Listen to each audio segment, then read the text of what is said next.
started a couple of weeks ago in Job 29, just taking us to where we are right now.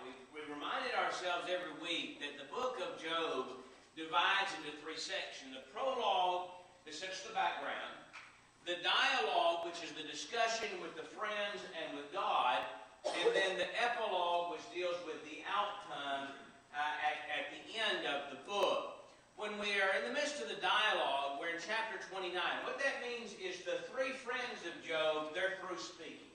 They've said all they're going to say at this point in time.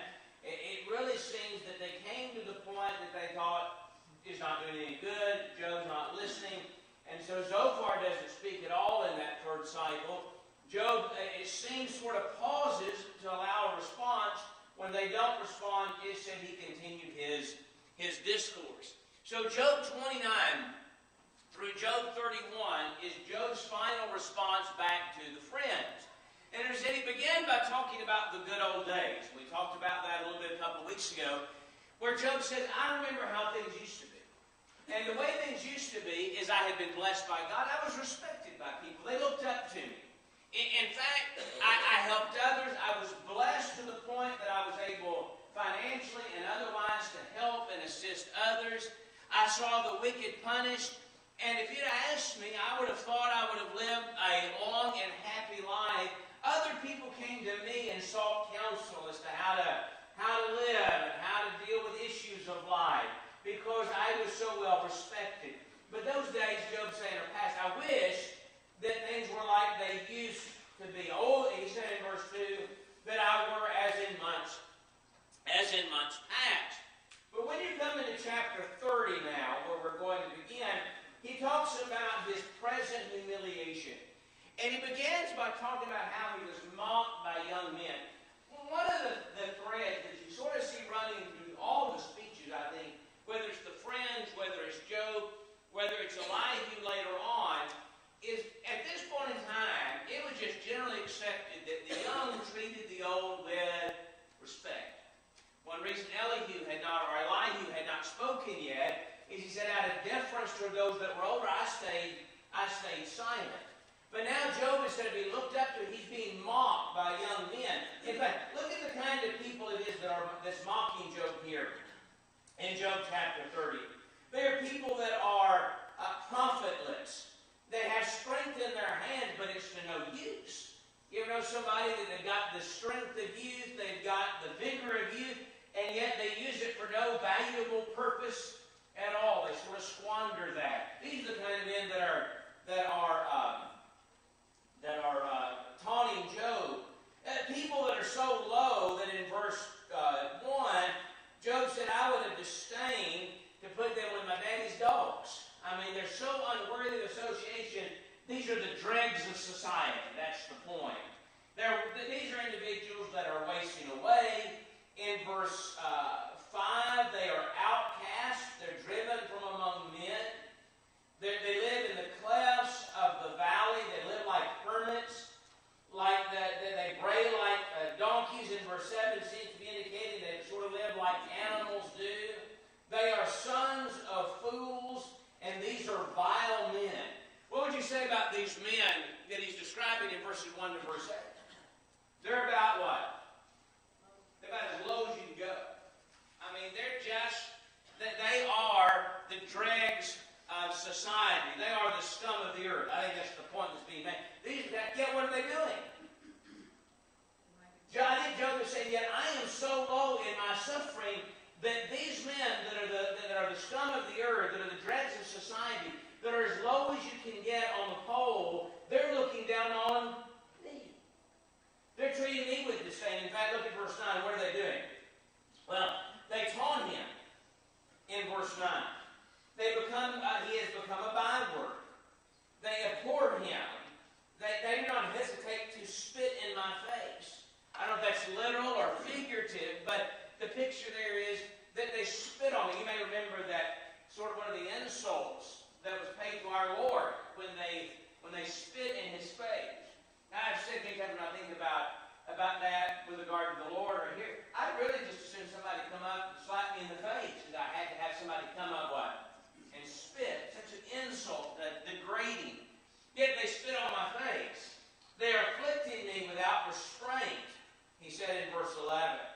At my right hand they arise and they push away my feet, and they rise against me their ways of destruction. Seems to be used an illustration of a city under siege, trying to take advantage of him. That they put roadblocks in his path, they break up his path. They're broad breakers in verse 4. In other words, here's what is happening to me. I'm being treated this way by those that are about as low as you can go. What a contrast Job is saying with the way things used to be. Not only is it different in terms of how I'm viewed by people around me, I'm suffering from this disease. In fact, chapter 30, probably more than any chapter, gives us some insight maybe as to what Job is going through, physically speaking, in terms of his suffering. Look at what he says beginning at verse 16. Describing these days of affliction. My bones have pierced me in the night. Some have suggested the meaning may well be that Job is so emaciated that you ever seen someone I have that is so sick that you just literally see the skeleton underneath their body. And that Job may be saying, I'm so wasted away that my bones literally are what? They're sticking out, and when I move, they pierce me. Not only that, he says, gnawing pains take no rest. The pain is just what? It's constant with him. By great force, my garment is disfigured, and it binds me as the collar of my coat. A couple of interesting comments on that verse. Some take it to mean it's like God is, in translation, is taking a hold of his coat, sort of been strangling him with it. That's how Job feels. One translation renders that, when he talks about his garment, that by flame my garment is disfigured. In other words, it's the picture there of one who is sick, and he's talking about his garment is stained with what? The flame and the discharge. One other translation renders it the oozing wounds has disfigured his garment. Do with that what you want, whether it's, as most render it, is that God is sort of strangling Job, whether it's reference to the flame or the oozing wounds that have rent his clothes.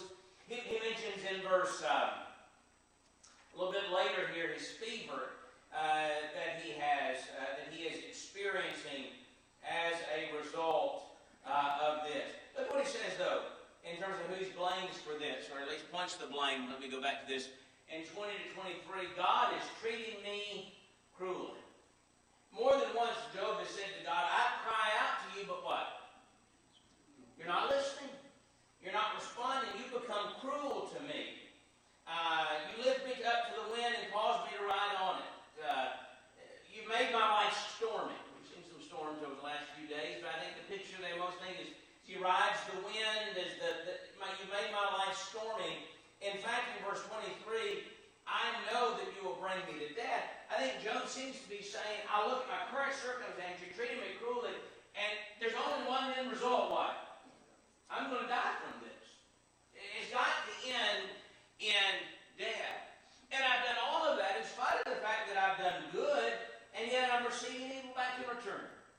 In verse 24, through verse 24 through verse 29, he describes this goodness that he has done. He said in verse 25, have I not wept for him who was in trouble? Has not my soul grieved for the poor? I think Job is saying, when I dealt with people in similar circumstances, what did I do? I showed some compassion and sympathy. What am I getting in return? None of that.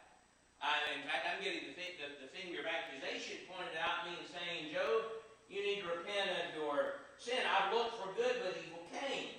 I waited for light, but then came darkness. Verse 28, I go about mourning, but not in the sun. I stand up in the assembly and cry out for help, but I am a brother to jackals and a companion to ostriches. In other words, it seems that despite all my crying, nobody's what? Nobody's listening, nobody's helping. Something gets directed toward God.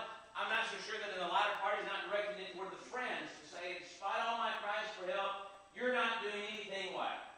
To help and to assist me. In fact, my heart is turned to mourning and my flute to the voice of those that weep. And no longer am I listening to music that's cheerful. I'm listening to the funeral dirge. It's that downcast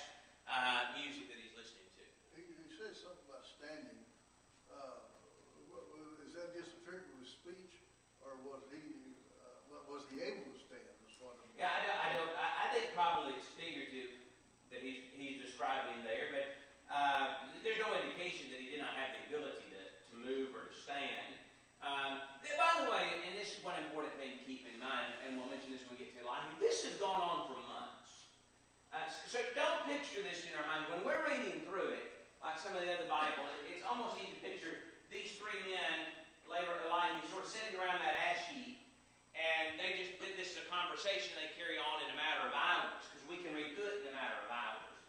But this is taking place, according to the book of Job, over months. And I would take that to mean that, Job talks about how his breath is offensive to his wife. That they get up, they go in, they go about their business as they can, and then they assemble back together. Again, I don't think they're just constantly right there in that ash heap with this one conversation going on. This over a period of months. Exactly how long, I don't really know, but it's over an extended period of time. So, this is really the end, if you will, if you wanted to mark chapter 30. That's the end of Job's complaint, per se. Job is going to speak in chapter 31. It is a proclamation of his innocence. And then he's going to speak again after God speaks to him. But that's really the end of Job's complaint. But he ends his speaking before God talks to him with this declaration of innocence. Chapter 31 has been variously described. Some have described it as the Sermon on the Mount of the Old Testament. In other words, it's a description of what God expects his man to be. Others have said it is the counterpart to Proverbs 31. What's Proverbs 31? What do we know about Proverbs 31? The virtuous woman. And some have said what you have in Job 31 is the description of God's ideal man. In other words, Proverbs 31 describes what God's ideal woman would be. Job 31 is reality. Job saying, as he declares, it's describing what God's ideal man would be. And Job declares his innocence, but as he declares it in a negative way. What I mean by that is if you look through there, he uses the word if. And if I have done this, then what? Then let this happen. Best way I can illustrate it, have you ever heard somebody say like something today, maybe like, if I'm lying, may lightning strike? What are they saying? I'm telling the truth. They've affirmed it in a negative way, right? If I'm lying, may this happen to me. But what they're saying in essence is what? I'm not lying. I'm telling the truth. I'm honest. And that's what Job does here throughout Job chapter 31, as he declares his innocence before those that are willing to listen. And it begins with him saying, first of all, I haven't lusted. In fact, I made a covenant with my eyes. Why should I look on the young woman? What's a covenant? An agreement. Promise. What did Job make a covenant with? His eyes. What does that mean? Yeah. He would not look at a woman. Yeah. He already made up his mind. I already determined. In other words, Job, I think one thing Job is saying here is that I didn't wait until the moment, when I saw something and thought, what? Am I going to look? Am I going to lust? I already made up my mind a long time ago, what? When the temptation was presented, I was not going to look at her to lust after her, the maiden or the young woman. Maybe one reason that some have described this as the Sermon on the Mount of the Old Testament. In the Sermon on the Mount, Jesus had said, you've heard don't commit adultery. But he said, I say to you, whoever saw a woman to lust after her has committed adultery. And Job here in Job 31 said, not only have I not committed adultery, we'll notice that in just a minute, he said, I haven't even what? Lusted after a woman that doesn't belong to me. I made that decision. And I made that covenant with my eyes. I remember years ago, it's probably been, before I had kids, so that's how long ago it would have been, that I was preaching in Alabama, and I remember this young couple, they invited us over to their house. They really weren't that much younger than we were, but they just gotten married. And I remember walking into their house, and they had the television set over there across the living room. And on the frame of the television, now that's before the days, obviously, the big flat screen, so they actually had some frame around it. They had some Bible passages that were taped around the edge of that television. And one of them they had taped there was Job 31. I made a covenant. Why should I look at the young woman to lust after her? What it was for them was a reminder. If something comes up that we should look at, what? I already determined what. I'm going to turn the channel. I'm going to do that. Everybody needs to make a covenant with their eyes. We're not going to look at things that are inappropriate, things that are not right. And by the way, the reason Job is living in that way, look at what he said. That's what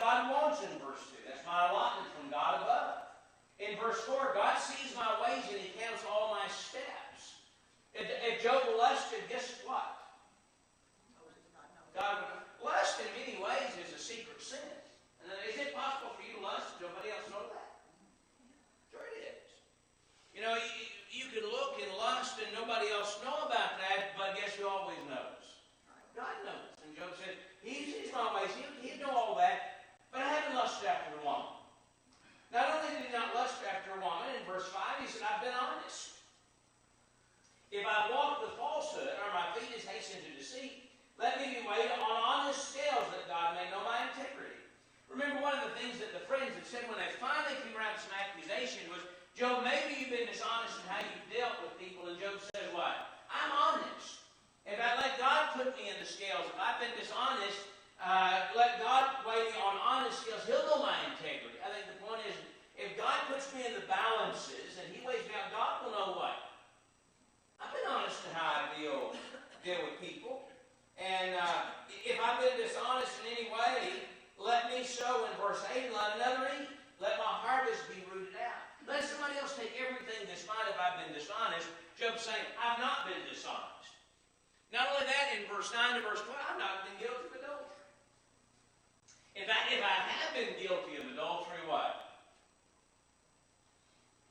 Let somebody else take my wife. If my heart has been enticed by a woman, or I've looked at my neighbor's door, verse 10 is a little odd for you, and I let my wife grind for another and let others bow down over her. Some debate as to what it means, let my wife grind for another. Some take that, and I probably do, in a sexual connotation. Yeah, much like in 2 Samuel chapter 11, it was told about David. You may remember in 2 Samuel chapter 11, that behold, the Lord said, I will raise up adversity from your own house. I will take your wives before your eyes and give them to their neighbor, and he shall lie with your wives in the sight of all men. In other words, she's going to be with another. That was part of David's punishment. And I think it could be, particularly when you look at the entirety of the verse, that what he's saying here is, if I've been guilty of adultery, then let my wife what? Let her belong to somebody else. Others believe, in translation, to add some words, let her grind grain for another. And the idea, particularly when you connect it with the latter part of the verse, what is the latter part of the verse, and let her bow down before her, let her become somebody else's slave. I think the first one fits the context better, but do with that what you want. Job is just really saying what? I've not been guilty of adultery. And if I have been guilty of adultery, somebody else take my wife, either as a slave, or either let them commit fornication with her. But again, it's his way of saying, I'm innocent. I've not oppressed my servants. Look at 13 to 15. If I despise the cause of my maidservant when they complained against me, if a servant came to Job and said, Job, what? This isn't right.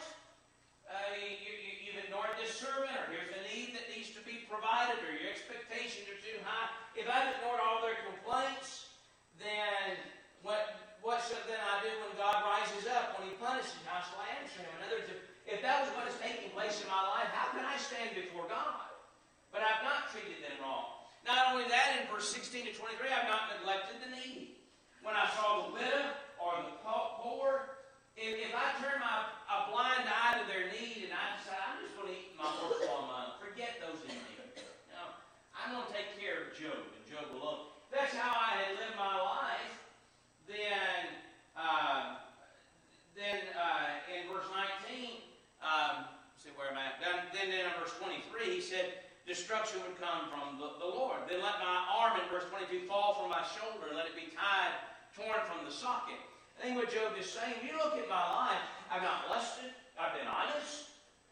And if I've been honest, I haven't committed adultery, I treated my servants in the right way. When people were in need, I was there to help them out. I've not been guilty of idolatry. I didn't make gold my hope. I didn't center my life on money. You've accused me of gaining things by dishonesty, but gold wasn't my hope. That's not what I was seeking after. In fact, he said that would have been iniquity deserving of judgment. If I had centered my life on something other than the Lord, that's what idolatry is, then I'd have been worthy of death. Then I think what Job is saying, then I can understand all this that's happening to me. But that's not how I've lived my life. In verse 29, when bad things happened to people that hated me, you didn't find me what? Rejoicing over that. In fact, if I did, he said, indeed I would not allow my mouth to sin by asking for a curse on it. So if I'd rejoiced when bad things happened to my enemies, that would have been what? That would have been sin. Maybe bad things happened to me, but Job said, I possess right attitude even toward my enemies. Then he said in verse 31 and 32, I extend hospitality. If the men of my tent have not said, who is there that has not been satisfied with his meat?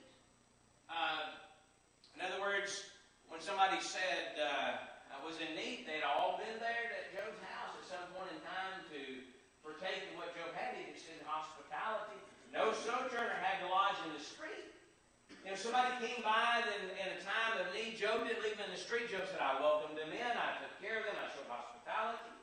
I didn't try to hide my sin in 33 to 34. If I've covered my transgressions as Adam, this verse could be one of two things. The word Adam just simply means what? Man. So your translation could say, if I've done that like Adam, in other words, it could be a reference back to the very beginning of time when Adam tried to hide from God, and he said, I didn't hide my sin. When I did wrong, what?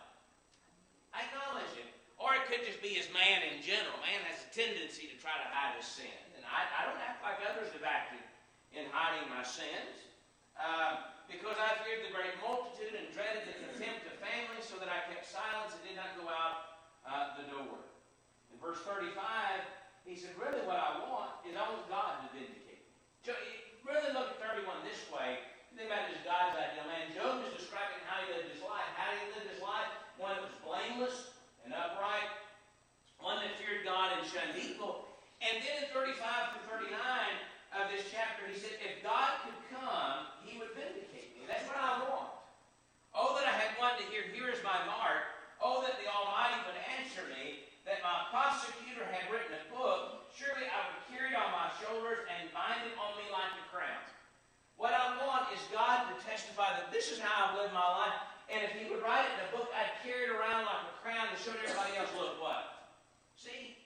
This is the life I've lived. God knows. I think that's what Job is saying. God knows.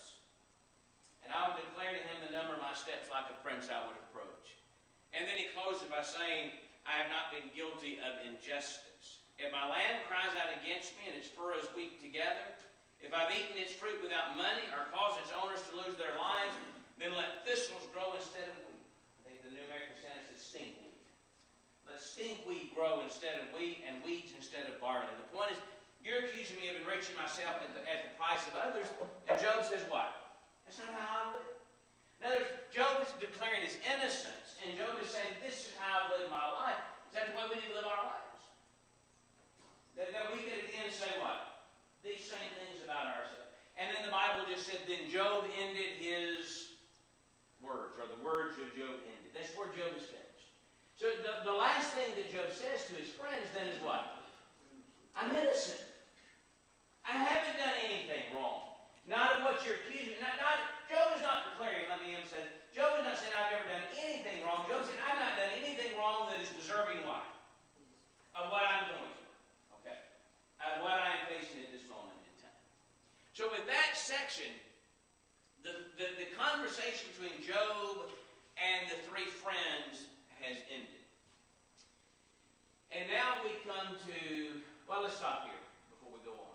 Let's talk about anything practical you learn in Job chapter 30 and 31 from what Job has gone through, his looking back to the good old days, his present humiliation, and then chapter 31, his declaration of innocence. What practical things do you learn from that? He was patient to listen to his so-called friends accusing him of everything that he did not do. Yeah. You know, if it had been you or me, we'd say, oh, get out of here. He showed some degree of patience with it. You know, it's always hard to disprove when somebody says, prove me you're not an adulterer. When they make an accusation, Job is in a position where he's got all these accusations pointed against him, and the only thing Job can say is what? That's not true. And they're just saying it has to be true. What evidence? We don't have any, but it has to be true. And so Job has shown some patience with them. I do think when you look at where Job was, where Job is at this point in time, you understand why Job's struggling. You have to understand that Job has lost everything. Not just from the standpoint of his material things, his family, he's lost his standing in society. People that once looked to Job and said, what?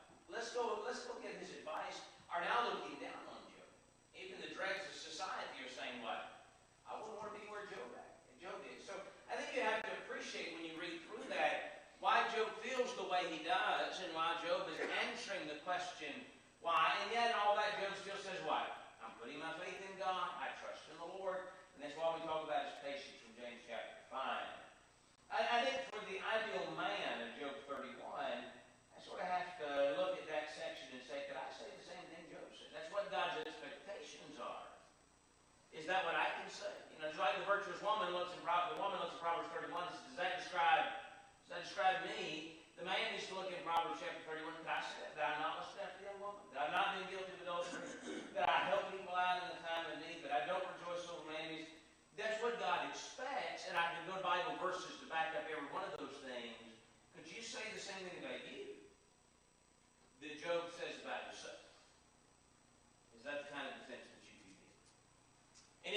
copies on that. Well, chapter 32, we get a new character. Who's introduced in chapter 32? Elihu is introduced in Job chapter 32. What do we know about Elihu? Okay, he's the son of Barakel, the Buzite. Beyond that, we really don't know. He might have been a descendant of Abraham, and that's based upon Genesis 22:21. Buz, the firstborn, and Buz, his brothers. Don't know that for sure, but he might have been a descendant of Abraham. If that's not his lineage, we have no idea where his lineage is beyond what is said here in the book of Job. What else do you know about him? He is younger anyway. He seems to be a younger man. I know he's younger than Eliphaz and Bildad and Zophar, though I don't know his exact age. What else do you know about him? He's an angry man. Some have described him as an angry young man. I don't know that that's completely fair to him. In fact, one commentator, you flip in the title of chapter 32 is An Angry Young Man Speaks. That's not inaccurate, but I do think Elihu has some reasons to be angry at what he said. We're going to talk about it. Who's he angry with, by the way? He's angry with everybody. He's angry with Job's three friends. He's angry with Job as well. We'll see the reasons for that as well. What else do you know about Elihu? Where has he been? Apparently he has been there what? For a while.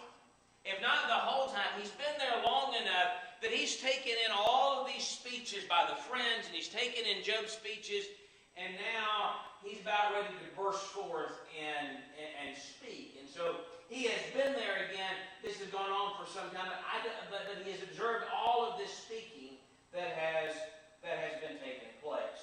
So in verse 1, the Bible tells us the friends ceased to answer Job. So these three men ceased to answer Job because he was righteous in his own eyes. In other words, I take that to mean Eliphaz, Bildad, and Zophar said, what? Just forget it. We're not going to deal with him anymore. He's righteous in his own eyes. We're never going to convince him that he's guilty of sin, so we're wasting our time. We're going to quit. We're not going to say anything else. So when they quit talking, then the Bible says, Elihu, the wrath of Elihu, the son of Barakel, Buzite, of the family of Ram, was aroused against Job. His wrath was aroused because he justified himself rather than God. He gets mad. Who's mad at? Well, first of all, he's mad at Job. Why? Job has gone so far to defend himself. What did he do? He condemned them. He condemned them, but not only did he condemn them, who else did he criticize? He's criticized God. And I think Elihu was saying, you've gone so far to justify yourself, you've crossed the line, and you criticize the Lord, what he's doing. And I'm mad at you because of that. And then he said in verse 3, he's angry with the friends because they found no answer and yet had condemned Job. And then he says in verse 5, he saw there was no answer in the mouth of these three men, his wrath was aroused. I think what he's telling, I almost picture him standing there and saying to Job, I'm mad at you, and here's why. And you almost picture the three friends saying, that's right, tell me. And then he turns to them and said, and you three, you haven't answered a single thing he said, and you've not produced any evidence of any wrong done. And you're just as wrong as what he is. Now, someone said, I think it's true, this is Roy Zupp, who said, whereas Elihu's three elders had recommended that Job repent of willful sin committed prior to his calamities, Elihu recommended that Job repent of pride that developed because of his suffering, and that Job exalt God's word, chapter 36:24, consider his work, Job 37:14, and fear him. The three counselors explained that Job was suffering because he was sinning, but Elihu explained that he was sinning because he was suffering. His suffering led to an attitude of pride before God and a question of God's ways. The triad diagnosis pertained to sinful actions in Job's past experience, whereas Elihu's diagnosis dealt with sinful attitudes in Job's present life. And I think that's one of the key differences. In other words, they're telling Job, somewhere in the past, what? You've done something wrong. Elihu said, I'm not dealing with the past. I'm going to talk about right now. And what you're saying is not Is Elihu correct in everything that he says? Not completely. But I tell you what, he's a lot closer to the truth than what anybody else has been up to this point in time. So, in verse 4, let me mention this. Why has he waited so long to speak? He was young. And so it seems to be that Elijah's been saying, okay, I'm going to let the older ones speak first. And then I'll speak. So, when he does begin in verses 6 to verse 22 with a rebuke of the three friends, again he brings up, I was young in years and you are old, and therefore I was afraid and dare not to declare my opinion. Have you ever been in an environment I had, maybe where there are people that are older and you think they're wiser than you are, and you just hesitate what? You hesitate to speak up. And so you think, well, you know what, I'll let they're smarter than I'll let them do it. And so that's sort of what Elihu's approach had been. And he seems to be saying, I said, age should speak, and the multitudes of years should teach wisdom. Wisdom should be with those that are what? That are older. Let them be. Should that be true? It really should be. I mean, we should get wiser as we get older. And he said, I just thought, you know what, they're going to have a better understanding. I'm going to let them speak. And there's the spirit in man and the breath of the Almighty gives them understanding. But you know what I've learned is I've been sitting here, what? I've learned something. What did Elihu learn? Great men are not always wise, nor the aged always understand justice. See, one thing I've learned by listening here for a little bit is sometimes those that are older, what? Aren't always the wisest people around. I've known plenty of people who had lots of gray hair that didn't what? Didn't have wisdom. And I know some folks that were pretty young, and yet they had a great deal of wisdom. And that's what Elihu was just simply saying, is I've learned here that just because you're old, it doesn't mean what? Doesn't mean you're wise. And doesn't mean you're right because of that. And so, I've listened to you, and I've learned that aged are not always wise. And one thing I've learned of that is you're not dealing with what Job has said. We've wanted to point that out time and again. Job will say something they completely what? Ignore it and come back to their accusation. He said, I paid close attention to you, in verse 12, and nobody has convinced Job or answered his words. Lest you say we have found wisdom, God will vanquish him, not man. Nor has he not directed his words against me, so I will not answer him with your words. They are dismayed and answer no more, words escape them. I think he's saying the reason they're not saying anything else is they don't have anything else to say. They've demonstrated their ignorance. So, now I'm going to declare my part in verse 17. And this is what he's saying. I am a man full of words, and the Spirit compels me. You ever been in an environment where you're trying to hold it in, it's not, okay, I got to say something. And that's sort of what Elijah was saying here. I was trying to hold it in, and finally, I can't anymore. In fact, I've got to say something, or I'm going to what? I'm going to explode. I've got to get some relief. In fact, he compares it. Look at verse 19. My belly is like wine that has no vent. It is ready to burst like new wineskins. You remember the illustration of Jesus with wineskins in the Scriptures? In other words, like that wineskin that is stretched and is ready to burst. He said, my belly's like that, and if I don't say something, I'm going to explode. I've got a lot to say, and I'm about to say it. And I'll need to say this about Elijah. He's right. He is full of words. In fact, his speech goes all the way from chapter 32 to chapter 37. So it takes up, he's got far more to say, by the way, in this one speech than any one of the friends said in any of their speeches. And so, again, he's saying, I'm going to speak, and I've got a lot to say, and here it is. Here's about to come. So, in chapter 33, he deals, first of all, with the rebuke of Job. So he's rebuked the friends, and now they quit answering, so now I'm going to speak.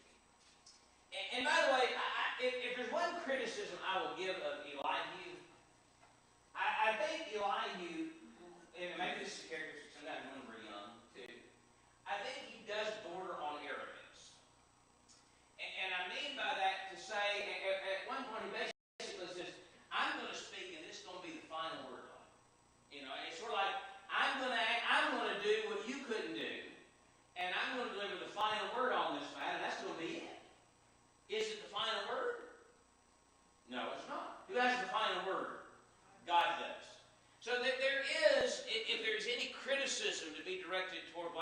Elihu says. It is that he borders on arrogance. And what he's saying is, and I've got the final word in everything that is going to be said here. Also, he is not always correct in his application. Much like the friends, he holds to biblical principles, but he's not always correct in his application. But again, he's much closer than the others have been. So, in verse 1 of chapter 33, Job, what does he say? Listen to me.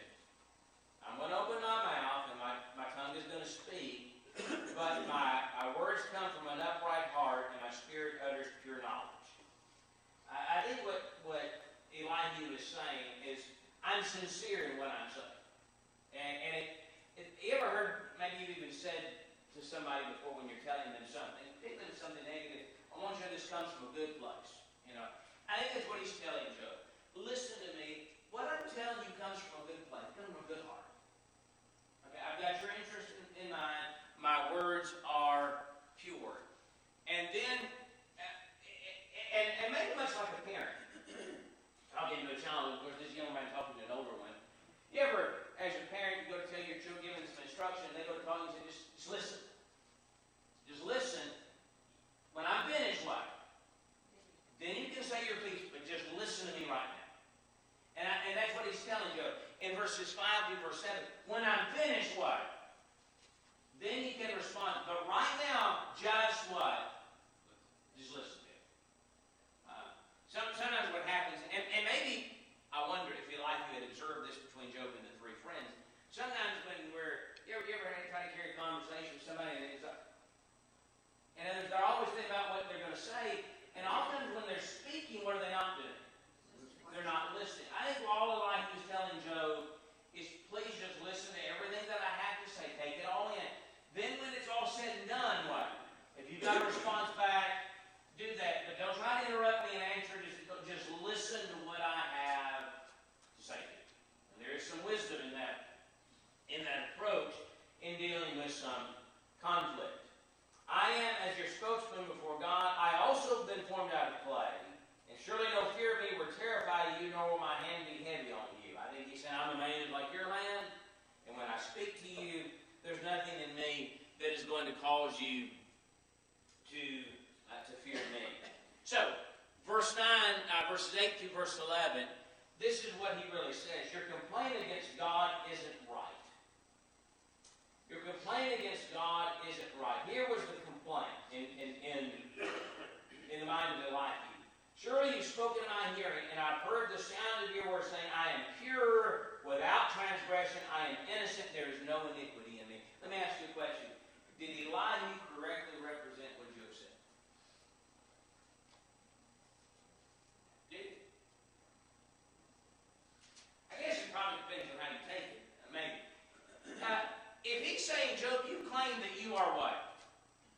That you're sinless. There's no transgression. There's no iniquity in you at all. Is that fair? Has Job said that? No. In fact, really, if you go back to chapter 31 and the ideal man, what Job has said is, I've not tried to hide my transgressions like other people. When I've been done wrong, what? I've been willing to admit that. So if he's saying, Job, you're claiming perfection, then that's not really quite fair. If what Elihu, on the other hand, is saying is that Job has said, I have not done any transgression that's deserving of all of this, that may be different. But at least the way it appears to me, I am pure without transgression. I am innocent. There is no iniquity in me. It's not really quite what Job has been saying with regard to his condition. Yet he finds occasion against me. He counts me as an enemy. He puts my feet in the stocks, and he watches all my paths. In other words, I've not done anything, and still God is what? God has punished me. He's put my feet in the stock. Now, has Job said that? Absolutely, he said that. Is it right in saying that?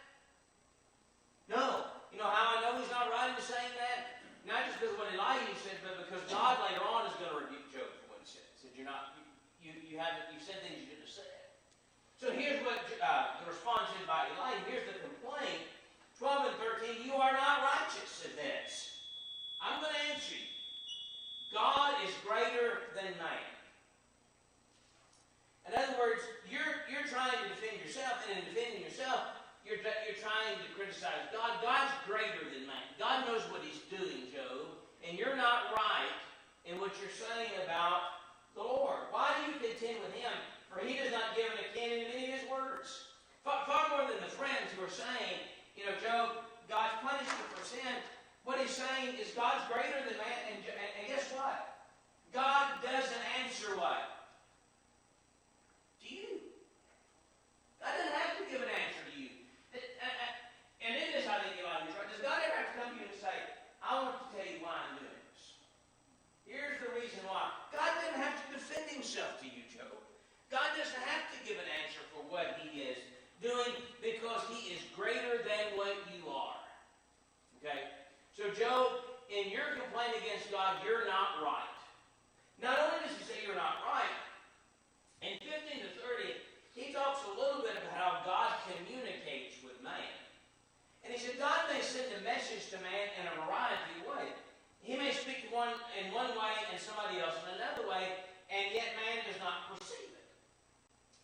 God may speak in a dream or in a vision and deliver a message to mankind. That's really what it said in 14:2 verse 18.